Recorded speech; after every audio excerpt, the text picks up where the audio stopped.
Welcome back, fellow travelers on the Stoic path. Let's dive into a mindset that many of us unknowingly fall into, one that slowly, quietly, is eroding our happiness, stealing our peace, and, without us realizing, sabotaging our progress. If you've ever wondered why you feel stuck, unmotivated, or frustrated with life despite your best efforts, there's a mindset at play that you need to be aware of. And today we're going to expose it. But first, I want to ask you a question. Have you ever caught yourself thinking, why does everything have to be this hard? You wake up, start the day with the best intentions, and yet things go wrong. Your coffee spills, your boss gives you more work, and the whole day feels like one big cosmic joke with you as the punchline. Well, I hate to break it to you, but the mindset we're going to talk about is not in the stars, it's in you. Let's talk about how the Stoics would handle this. Chapter number 1. The Trap of Victim Mentality. Here's something you've probably seen a lot on social media. It's not your fault. Life is unfair. It's you against the world. Sound familiar? This mindset has a name: victim mentality. It's that sneaky little voice inside that says life is happening to you rather than for you. Seneca, one of the great Stoics, would laugh at this. He famously said, "Fate leads the willing and drags the unwilling." When we wallow in the victim mindset, we're essentially being dragged by fate. We're like that guy on a sled, but instead of enjoying the ride down the snowy hill, we're screaming, "Why me?" the whole way down. It's exhausting. This mindset gives you an excuse for not taking responsibility. You're stuck because you choose to be stuck. The Stoics taught us that life's challenges aren't there to break us. They're there to shape us.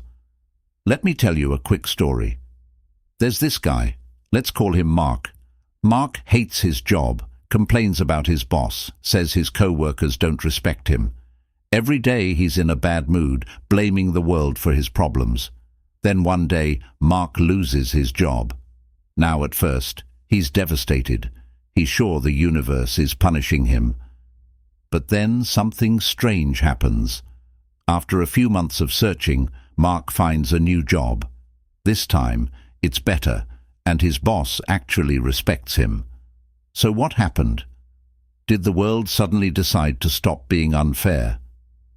Mark finally stopped playing the victim. He started to act instead of react. Chapter number 2. The Myth of Control. Here's another mindset that will slowly destroy your life. Believing that you can control everything. We all want control, right? It feels safe. It feels powerful. But here's the kicker. Trying to control the uncontrollable is like trying to hold water in your hands. The tighter you grip, the faster it slips away. Marcus Aurelius, the Roman emperor and Stoic philosopher, would remind us of this daily. He'd say, "You have power over your mind, not outside events. Realize this, and you will find strength." Think about that. How much time do you spend worrying about things you can't control? Traffic, the weather, the stock market, other people's opinions. We obsess over these things, and in the end, they end up controlling us. Let me paint you a scene. You're late for a meeting, stuck in traffic. You slam your hands on the steering wheel, curse the car in front of you as if they're personally responsible for the jam. You can feel your blood pressure rising, stress boiling over. But here's the twist. What if, instead of losing your cool, you focused on what you can control? Your breath, your thoughts, maybe even the audiobook you're listening to, turning that wasted time into a learning opportunity. Life is 10% what happens to us and 90% how we respond. Master that, and you'll unlock a freedom most people never experience. Chapter number 3. The Seduction of Comfort. Let's talk about comfort zones. Sounds cozy, right? I mean, who doesn't love the idea of lounging on a beach somewhere, sipping a cold drink and never dealing with stress again. But here's the thing about comfort. It's a slow poison. It feels good in the moment, but it kills progress over time. Epictetus once said, "No great thing is created suddenly." That's because great things require effort, and effort is inherently uncomfortable. Look, I get it. Getting up early, working on your side hustle after your day job, hitting the gym when all you want to do is binge Netflix. That's not fun. But here's the truth that no one likes to talk about. Success is found in the discomfort. Think of anyone you admire.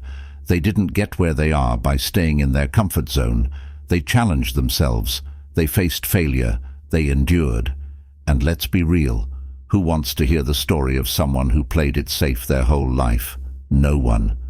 We're inspired by struggle, by triumph over adversity, not by comfort.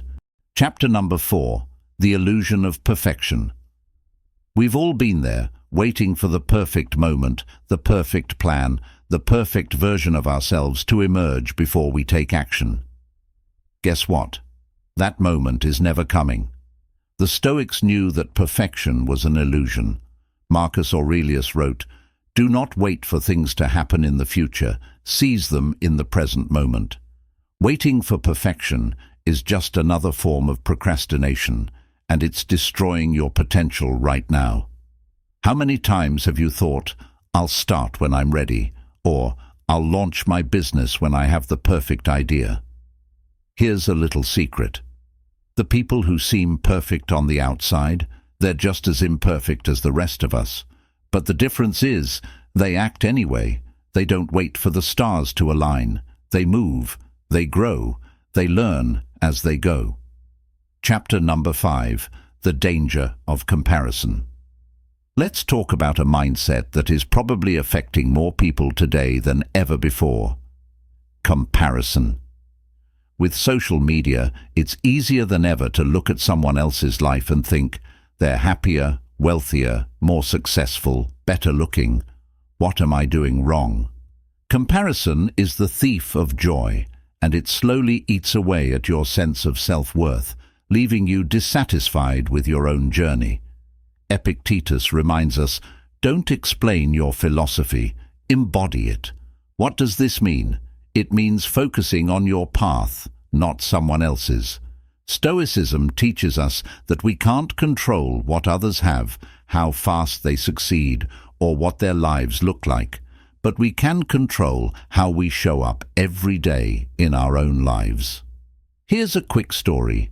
Imagine two runners in a race.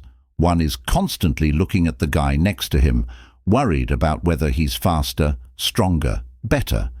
The other is laser-focused on his own path, his own pace. Who do you think wins? It's the one who stays in his lane. The same goes for life. The only race you're running is against yourself. So, the next time you find yourself scrolling through Instagram or comparing your chapter 1 to someone else's chapter 20, remind yourself, their path is not your path. Your success is measured by your progress, not theirs. Chapter number 6. The fear of failure. Lastly, we can't talk about destructive mindsets without addressing one of the biggest culprits, the fear of failure. This mindset is like a heavy chain that keeps you from taking action, from trying new things, from living up to your full potential. Failure is often seen as this terrible, shameful thing, but the Stoics saw it differently. Seneca said, "Difficulties strengthen the mind, as labor does the body." In other words, failure isn't something to be feared. It's something to be embraced. It's the gym for your mind. It's how you get stronger, how you grow. Imagine this. You're at a crossroads. You have a choice. Either take a risk, knowing you might fail, or stay in your comfort zone where nothing will change. Most people choose the comfort zone because they're scared of failure.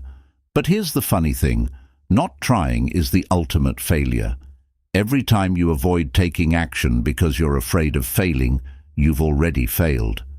Let's think about great inventors, athletes, or entrepreneurs.